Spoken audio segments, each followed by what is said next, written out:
বন্ধুরা, বিকেলের এক কাপ গরম চায়ের সঙ্গে মুচমুচি পেঁয়াজি খেতে কার না ভালো লাগে।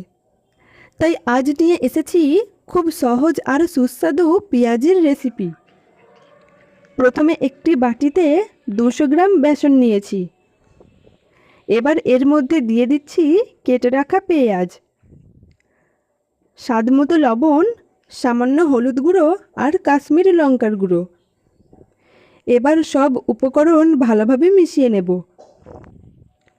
এখন অল্প অল্প করে জল দিয়ে একটি ঘন মিশ্রণ তৈরি করে নেব।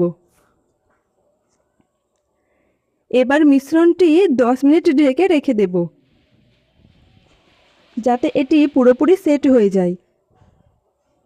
অন্যদিকে চুলায় একটি কড়াই বসিয়ে তাতে সাদা তেল গরম করে নেব। তেল ভালোভাবে গরম হয়ে গেলে অল্প অল্প করে পেঁয়াজের মিশ্রণ তেলে ছেড়ে দেব। কিছুক্ষণ পর উল্টে দিয়ে 2 পাশ সমানভাবে গোল্ডেন ব্রাউন হওয়া পর্যন্ত ভেজে নেব। তারপর তুলে নেব। একইভাবে বাকি পেঁয়াজিগুলো ভেজে নেব। দেখতেই পাচ্ছ বন্ধুরা, আমাদের আজকের স্পেশাল মুচমুচে পেঁয়াজি একেবারেই তৈরি। বাইরে দারুণ ক্রিস্পি আর ভেতরটা নরম ও সুস্বাদু। বিকেলের গরম চা বা মুড়ির সঙ্গে খেলে স্বাদ হবে অসাধারণ। আজ ভিডিওটি এই পর্যন্তই ছিল।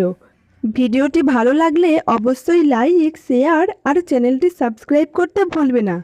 আবার দেখা হবে নতুন একটি রেসিপির সঙ্গে। সবাই ভালো থেকো, সুস্থ থেকো।